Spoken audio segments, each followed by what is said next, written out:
তোমার কাছে আমি মা একটা ছোট্ট প্রশ্ন জানতে চাই। ইবনে রুহানি কয়, মা গো মা, আপনি কি প্রশ্ন জানতে চাই? আমি ইবনে রুহানিরে বলেন। আপনি মা প্রশ্ন জানতে চাইবেন, আমি ইবনে রুহানি উত্তর দিব না, এটা হতে পারে না। মা গো আপনি কি প্রশ্ন করবেন বলেন না। মা ডাক দিয়া কই, ইবনে রুহানি তোমার তো দেখি রাত্রেও ইবাদত করো, দিনেও ইবাদত করো, মাত্র যোহরের নামাজের আগে অল্প কিছুক্ষণ ঘুমাও। হে রুহানি, তুমি বলো না সারা রাত্র ইবাদত করে তুমি কি পাও? জোর সুবহানাল্লাহ না, কিফটা সুবহানাল্লাহ। ইবনে রুহানি তোমার কাছে জানতে চাই, সারা রাত্র ইবাদত করে তুমি কি পাও? আপনারা তো ইবাদতের ওয়াজ শুনলে স্লিপ কাটেন, উইঠা যান। নামাজের ওয়াজ শুনলে স্লিপ কাটেন, উইঠা যান। ওয়াজটা শুনতে ভালো লাগে না, মনোযোগ দিয়া শোনেন। শামীম রাজা আসার আগে অনেকে ভণ্ড বলতে পারে, লম্বা চুলওয়ালা বলতে পারে, দাড়ি উঠে নাই এই বক্তা সেই বক্তা বলতে পারে। বাবারে, আমি যেই কথাগুলো আমার মুখ দিয়া বলি আমি ফাফি হইতে পারি, কিন্তু যার কথা বলি তিনি তো ফাফি না, যার কথা বলি তিনি তো খারাপ না, যার কথা বলি, যার বন্ধুর কথা বলি তিনারা তো খারাপ না। ইবনে রুহানির মা ডাক দিয়া কই, রে ইবনে রুহানি তুমি ইবাদত কইরা কি পাও? ইবনে রুহানি ঘরের মধ্যে একটা দৌড় মারছে, দৌড় মাইরা যাইয়া ঘরের মধ্য থেকে যাইয়া পানি আনছে, আরেকটা কৌটার মধ্যে কইরা কিছু লবণ আনছে। লবণ আইনা মা জননীর মুখের মধ্যে দিয়া কয়, মা কেমন লাগে? মা ডাক দিয়া কয়, লবণ তো এটা লবণাক্ত, কড়া লাগে। এবার একটু পানি নিয়া মুখে দিয়া কয়, কেমন লাগে? কয় পানসা লাগে। ইবনে রুহানি কয়, মা এগুলা সব আপনার মুখে দিলাম, আপনার কাছে ভালো লাগে, খাইছেন বিদায় মজা লাগে। আপনি আমারে কইছেন আমি ইবাদত কইরা কি মজা পাই, আপনি যদি না করেন এটার মজা পাইতেন না। বুঝেন নাই মনে হয়? মা গো মা, আপনি আমারে বলতেছেন আমি সারা রাত্র দিন রাত ইবাদত কইরা কি মজা পাই। মা আপনি লবণ খাইছেন বিদায় আপনি বলতে পারেন লবণ কড়া, ফানি মুখে দিছেন বিদায় আপনি বলতে পারেন ফানি ফানসা। হে মা, আমি ইবাদত করি বিদায় বলতে পারি ইবাদতটা বড় মজা। মা গো মা, আপনিও করেন, আপনিও বুঝবেন এটা কত মজা। তবু মা কয়, ইবনে রুহানি তোমার তো খাবার খাইতে দেখি না। আমি মা মাঝে মাঝে একটা রুটি বানাইয়া দিলে একটা রুটিরে তুমি 7টা টুকরা করো, 7 টুকরা 7 দিন খাও। একদিন একটা রুটি খাইয়া রাত্রবেলা খাও, রোজা রাখো, সন্ধ্যাবেলা তুমি ওইটা দিয়ে ইফতার করো। সামনে তো মাঘের রমজান মাস আসতেছে, ইফতারের কথা শুনলে জিহ্বা ফালায়। ও সন্তানের দল, ও মুরব্বী বাবারা একটু মনোযোগ দিয়া শুনবা। কত হাজীগঞ্জের বাজারে, হাজীগঞ্জের এলাকা সহ দোয়ালিয়াতে পর্দা লাগায় লাগায় দুনিয়ার মানুষ দেখবো তোমরা খানা খাও। কি রে, দুনিয়ার মানুষ দেখবো দেখে তোমরা পর্দা লাগাইয়া দাও। দুনিয়ার মানুষের যে খোদা বানাইছে ওই খোদারে কি তুমি ফাঁকি দিতে পারবানি? না রে না, ওই খোদারে ফাঁকি দেওয়া যাবে না। ইবনে রুহানি কয়, মা আমি একটা রুটিরে 7টা টুকরা করি, 7টা টুকরা কইরা আমি ফজরের নামাজের পূর্বে সুবহে সাদিকের আগে একটা টুকরা রুটি খাই আর পানি দিয়া আমি আমার ইফতারটা করি। মা একটা ডাক দিয়া কই, ইবনে রুহানি রে, ইবনে রুহানি তোমার কাছে জানতে চাই, তুমি বলো রে রুহানি, তুমি কেমনে এই সামান্য একটা রুটি 7 টুকরা কইরা এক টুকরা দিয়া তুমি তোমার সারা দিন অতিবাহিত করো? ইবনে রুহানি কয়, মা আমার যখন পেটে খিদা লাগে আমি নামাজের মধ্যে দাঁড়ায়া যাই, আমি নামাজে দাঁড়াইলে আমার কোনো কিছুর কথা মনে থাকে না, পেটের ক্ষুধার কথা মনে থাকে না, আমার দুনিয়ার কোনো রং তামাশার কথা মনে থাকে না। ইবনে রুহানি, তোর বাবা ইন্তেকাল করার আগে তোর জন্য অনেক সম্পদ রাইখা দিয়া গেছে, তোর কি মনটা চায় না ওই সম্পদ গুলা বুক বিলাস করার জন্য? তোর কি মনটা চায় না এই সম্পদ গুলা নিয়ে সুন্দরভাবে বাঁচার জন্য? ইবনে রুহানি কয়, মা আমি জানতে চাই আমি যখন মারা যাব, আমি পুরুষ মানুষ, আমার মরার সময় কয়টা কাপড় দিয়া জানাজা দেওয়া হইব, আমার কাফন দেওয়া হইব? মা ডাক দিয়া কয়, বাবা তোমার জন্য 3টা। ও মা, আপনার কাছে জানতে চাই আমার কাফনের কাপড়ে সম্পদ ঢুকে দিতে পারবেননি? হে আমার বোয়ালিয়া দোয়ালিয়ার বাবারা, আপনারা জোরে বলেন, কাফনের কাপড়ের কোনো পকেট পকেট নাই, নাই কাফনের কোনো পকেট নাই। ইবনে রুহানি একটা ডাক দিয়া কয় মা গো মা, কাফনের তো কোনো পকেট নাই, আমি আমার সম্পদ গুলা কেমনে নিব? মা ডাক দিয়া কয় কথা তো সত্য কথা, হে রুহানি আমারে বলো না, আমি মা মত তোমার মতো ইবাদত করতাম চাই। ইবনে রুহানি কয় মা আপনি এমনি ইবাদত করতে পারবেন না। বলে কেন রে বাবা? বলে ইবাদত করার কয়েকটা দরজা আছে। বলে কেমন দরজা? দরজাটা কোনো অন্য দরজা নয়। কেমন দরজা জানোনি? ওই দরজাটার নাম হলো 1 নাম্বার আবেদ, 2 নাম্বার সল, 1 নাম্বার সলে, 2 নাম্বার আবেদ, 3 নাম্বার কামেল, 4 নাম্বার মুকাম্মেল। এই 4টা দরজা যদি ফাড়ি দিতে পারেন তাহলে আমার মতো 1 কোটি দিয়া 7 দিন রোজা রাখতে পারবেন। মা কয় সন্তান অবশ্যই আমি পারবো, অবশ্যই আমি পারবো। আল্লাহর দোহাই লাগে এলাকার মানুষেরা যারা বসলেন রমজান মাস আসলে সারাদিন রোজা রাখেন, কিন্তু সারাদিনে রোজা না রাখতে যদি আপনি যে খানা খাইতেন, শুধু দুপুরে ভাত খাইতেন, সকালে সামান্য নাস্তা করতেন, আর সন্ধ্যার মধ্যে একটু নাস্তা খাইতেন, কিন্তু রোজা রাইকা সারাদিনে যা খাইতো না ইফতারের সময় তার চাইতে সোডা বললো বইয়ে। আরো ধরে কোন ঠিক না ঠিক? মা একটা ডাক দিয়া কয় রুহানিও, রুহানিও অবশ্যই অবশ্যই অবশ্যই আমি মা পারবো। বলে মা পারবেন না? বলে মা গো মা 4টা দরজা কিন্তু ফাড়ি দেওয়া লাগবো। বলে কয়টা দরজা? বলে 4টা দরজা। আপনারা বলেন মুকাম্মেল পর্যন্ত 1 রুটি দিয়া 7 রোজা রাখার জন্য কয়টা দরজা ফাড়ি দেওয়া লাগে? 1 নাম্বারটার নাম হলো সলে, 2 নাম্বারটার নাম হলো আবেদ, 3 নাম্বারটার নাম হলো কামেল, 4 নাম্বারটার নাম হলো মুকাম্মেল। মুকাম্মেল হইয়া গেলে বান্দা চোখ বন্ধ করলে, এখন চোখটা বন্ধ করে দেখেন দেখবেন অন্ধকার। মুকাম্মেল হইয়া গেলে বান্দা চোখ বন্ধ করে যদি কয় আল্লাহর কাবা ঘরে এখন কতজন তাওয়াফ করে আমি দেখবো, মুকাম্মেল হইলে বান্দা দেখতে পারে। আর ওইটার নাম হাদিসের ভাষায় কয় ইস্তেখারা। কি বলে? ইস্তেখারা বলে। ও মুসলমান, শামীম নাদার নিয়ে যারা মন্তব্য করছে, বদনামি করে বলছে, তার একবার সামনে দাঁড়ায় কয়ো শামীম নাদা তো কয়ে গেছে 4 প্রকারের দরজার কথা, সলে, আবেদ, কামেল, মুকাম্মেল। এই 4টা দরজার ব্যাখ্যা দে রে ভাই, দেখবা ফাতেমা গরম হইয়া যাইব, প্রস্তাব করে দিব, উত্তর দেওয়ার ক্ষমতা নাই। বাজান রে আমার ভাই বাবারা, বন্ধুরা, দোয়ালিয়ার বাবারা, ওই সলে, আবেদ, কামেল, মুকাম্মেল হওয়ার জন্য আল্লাহর বান্দারা কি করা লাগে শুনবানি? বান্দা নফস বন্ধ করে দেওয়া লাগে, খাবার ছাইড়া দেওয়া লাগে, দুনিয়ার চিন্তা ফিকিরের কথা, টেনশনের কথা ভুইলা দেওয়া লাগে। হযরত ইবনে রুহানি কয় মা আমি খাবার খাইছি না 1 দিন না 2 দিন না, একটানা 40 দিন খানা খাওয়া বন্ধ করে দিছি। এরপরে আমি সলের কাতারে গেছি। মা গো মা, এরপরে যখন 40 দিন অতিবাহিত হয়ে যায়, আমি ইবনে রুহানি এমন ভাবে ইবাদত করা শুরু করছি, আমি ইবাদত গুলো একটানা রাখা শুরু করলাম। হঠাৎ কইরা আমার দিনের নবী রহমাতাল লিল আলামিন নবী আমি ইবনে রুহানির ঘরের মধ্যে আইসা আমার ঘুমের ঘরে স্বপ্নে কয় রুহানি রে একটানা একসাথে রোজা রাখিস না। বলে কেন গো নবী রাখতাম না? বলে এভাবে রোজা রাখলে তুমি ইবনে রুহানি ইবাদত করে কোনো মজা পাইতা না। ইবনে রুহানি রে একটার পরে একটা রোজা রাখো, এটা তো মাহে রমজানের রোজা না। বলে একটানা 29-30টা রোজা রাখা লাগবে। ইবনে রুহানি তুমি একটার পর একটা করে রোজা রাখো, যে রোজার নাম হলো সাউমে দাউদি।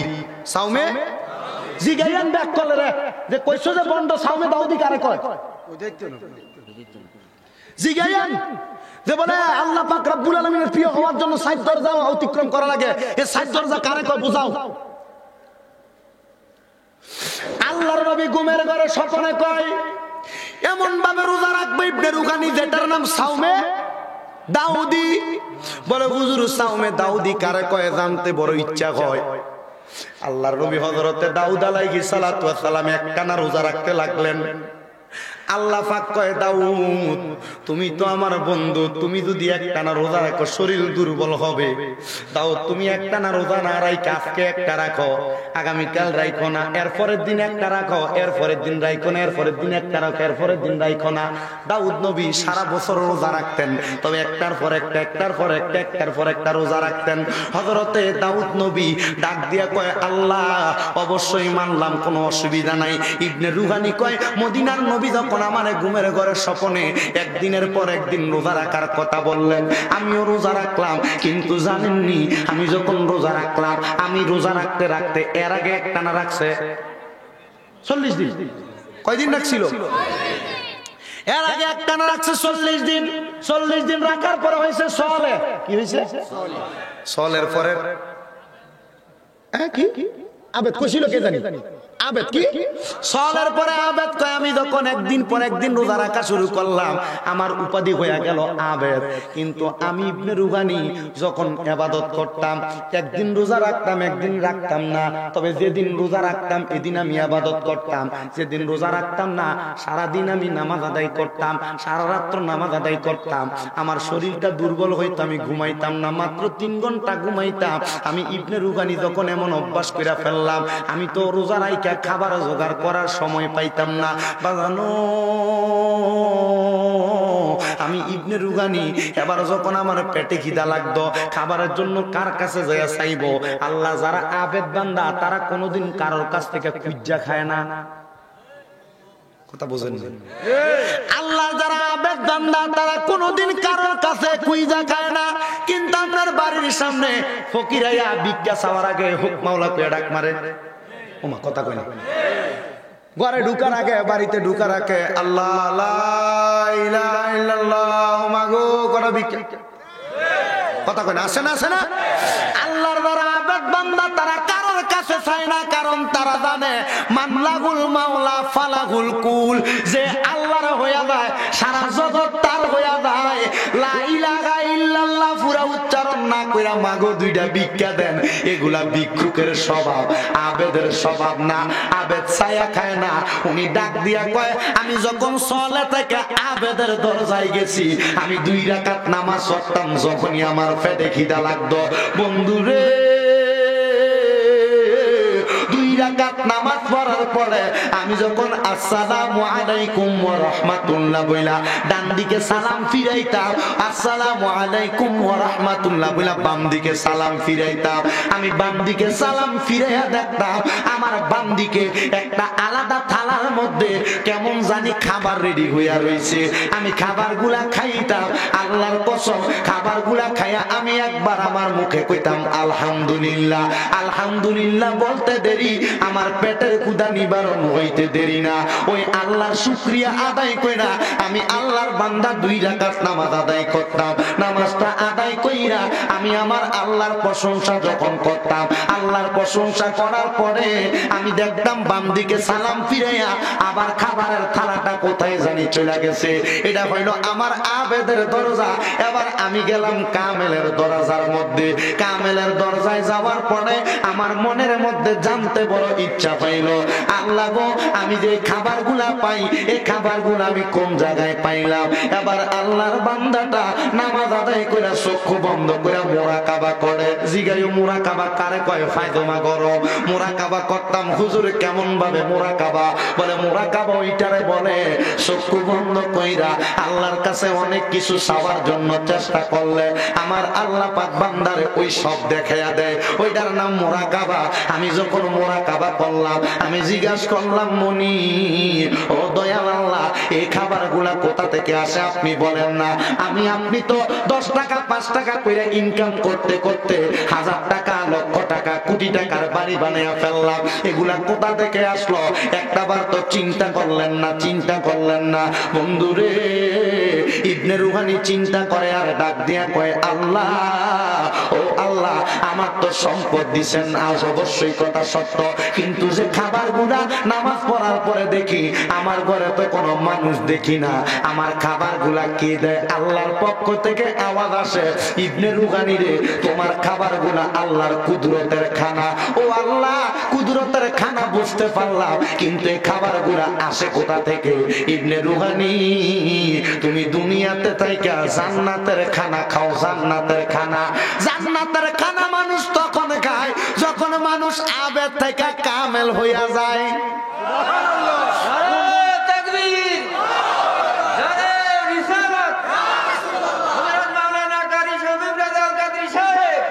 দুয়ালিয়ার মানুষ কোনদিন জান্নাতের খানা দেখছেননি? হুজুর না, কত নামাজ পড়েন রে, কত দোয়া করেন, আল্লাহ আমার অসুস্থতা দূর করো, যায় না। আল্লাহ আমার খানার মধ্যে বরকত হয় না, আল্লাহ আমার ব্যবসায় বরকত হয় না। হইতোটা কেমনে?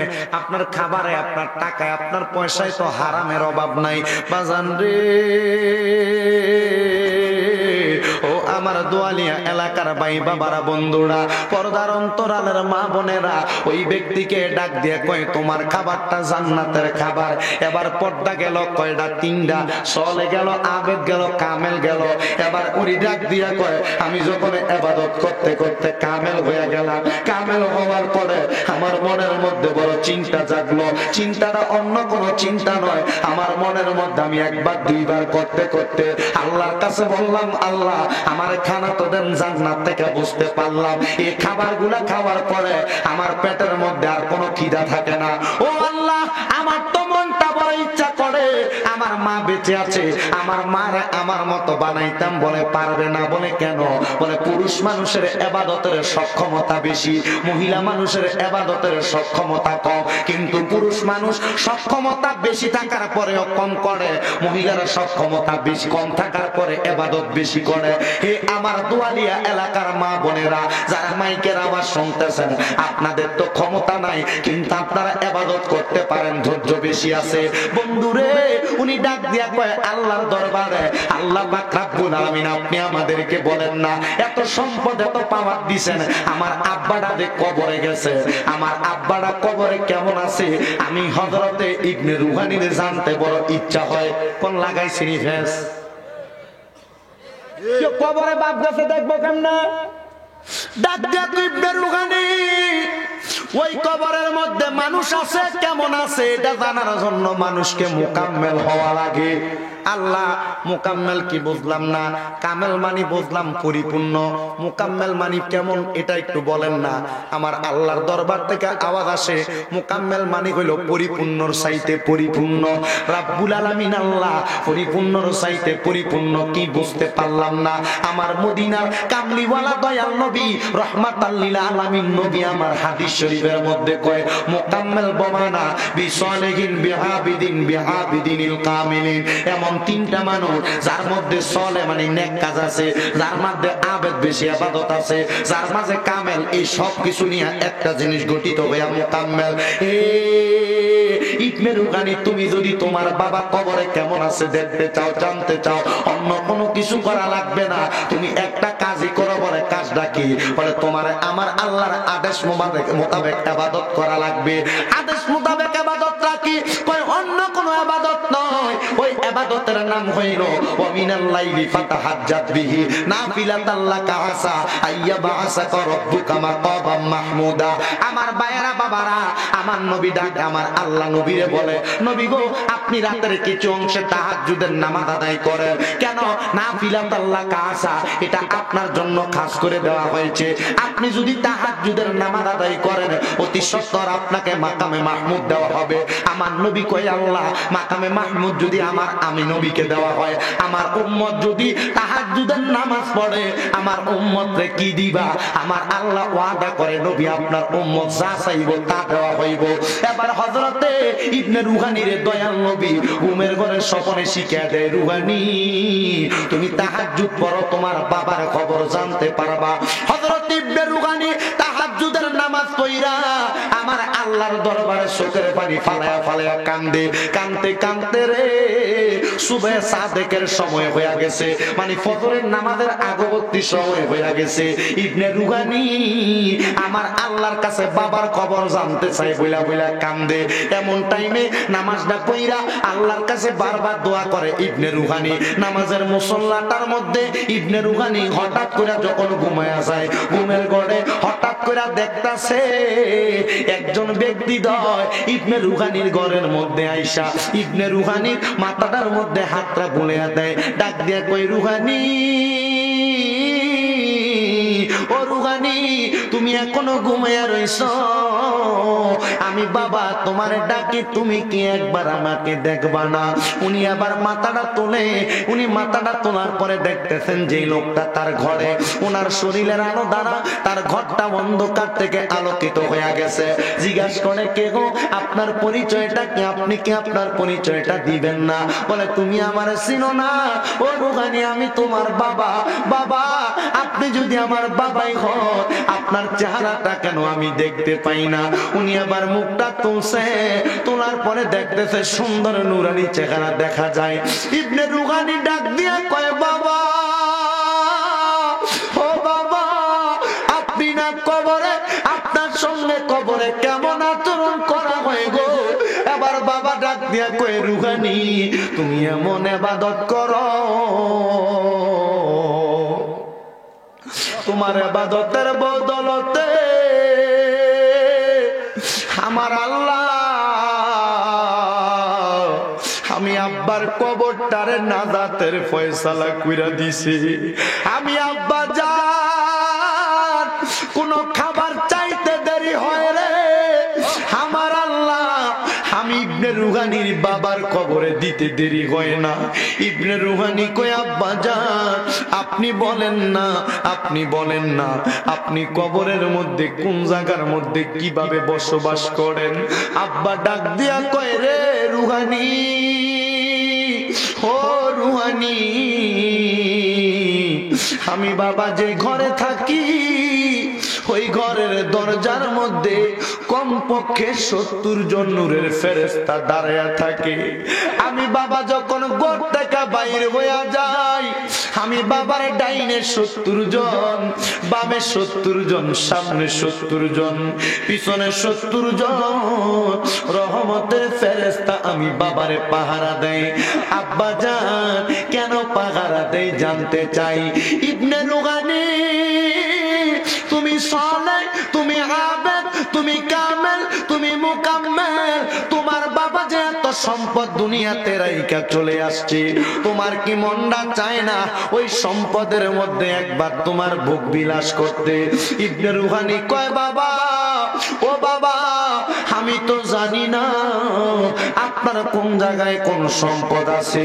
বাবা ডাক দিয়া কয়, রুহানি, আমি বাবার রেখে আছে তোর সম্পদের মাঝে কোন জায়গাটার মধ্যে জানি আল্লাহর একটা কোরআনের বাগান হইছে, মানে মাদ্রাসা হইছে, আল্লাহর ঘর একটা মসজিদ হয়ে গেছে। ওই ঘরের মধ্যে এমন ইবাদত করা হয়, আমার আল্লাহ পাক রব্বুল আলামিন ওই ইবাদতের বদৌলতে আমি বাবার কবরটারে নাজাত বানিয়ে দিছি। আমার দোয়ালিয়ার বাবারা একটা বার কি চিন্তা করছেন? আপনাদের অনেকের বাবা কবরে, আপনাদের অনেকের মা কবরে, আপনার বাবা কবরে কেমন আছে আপনি জানেন না, আপনার মা কেমন আছে জানেন না। একটা বার কি আপনার মনটা চায় না আপনার বাবা মায়ের কবরের খবর জানতে? এই সন্তানের দল যাদের মা বাবা কবরে চইলা গেছে, একটা বার তোমরা সেই মা বাবার জন্য মন থেকে দোয়া করো। যদি দোয়া করতে পারো, আমার আল্লাহ তোমার মা বাবার জীবনের গুনাহ মাফ করে দিবে। নবী আমার ডাক দিয়া কয়, সন্তানের দল, ও সন্তানের দল যাদের মা বাবা কবরে চলে গেছে গো, ওই মা বাবা কবরে যাওয়ার পরে কোন সন্তান যদি তার চোখের মণিকুটার মধ্যে একটা মাছির মাথা পরিমাণ পানি ছেড়ে দিয়ে কান্না করে, ওই মা বাপ কবরে যাওয়ার পরে ওই পানিটা মাটিতে পড়ার আগে আমার আল্লাহ তার মা বাবার জীবনের গুনাহ মাফ করে দেয়। ও দোয়ালিয়ার বাবারা, ও দোয়ালিয়ার নবীর প্রেমিকেরা, আশিকে রাসূল ভাই বাবারা, আজকে আসো কে জানি তোমার মা হারা, তোমার বাবা হারা, এ জান্নাতের বাগান মাহফিলে বসে গেলা, অল্প কিছুক্ষণের মধ্যে মুনাজাত হয়ে যাবে, তোমরা সবাই বাড়িতে চলে যাবে। সবার চেহারা বাড়িতে যা দেখবা, কিন্তু জনম দুঃখী মার চেহারা দেখতা না, জনম দুঃখী বাবার চেহারা দেখতা না গো। যে বাবা তোমার রিক্সা চালায় এত কষ্ট করে মানুষ করছে, যে বাবা খেতে কাম করতে করতে আব্বার মাজা ব্যথা হয়ে গেছে, যে বাবার পায়ে ধরা হয়ে গেছে, আজকে তোমার এমন বাবা কবরে একটা বার চিন্তা হয় না রে, ওই বাবা মাঝে কবরে গেছে জায়গা, তোমারে এত জায়গা সম্পত্তি দিয়া গেছে, ওই আব্বা আম্মারে তো একটা বেলা ভাত খাওয়াইবা তোমার এমন কোনো ক্ষমতা নাই, বাপ মা কবরে। আবার এমন কপাল পোড়া সন্তান আছো যে সন্তানগুলা তোমার মা বাপ বাইচা আছে, কিন্তু 2 ভাই 3 ভাই হইয়া মা বাপরে জুদা কইরা দিছ। এই সন্তান তোমার মা বাবা তোমারে জুদা কইরা দিবার লাগা জন্ম দেয় নাই, বুইলা গেছ। তোমার মা ঘরে যদি 3 টুকরা মাছ রান্না করত, তোমার আব্বা 1 টুকরা খাইতো, তুমি 1 টুকরা খাইতা, কিন্তু মা মায়ের মাছের টুকরাটা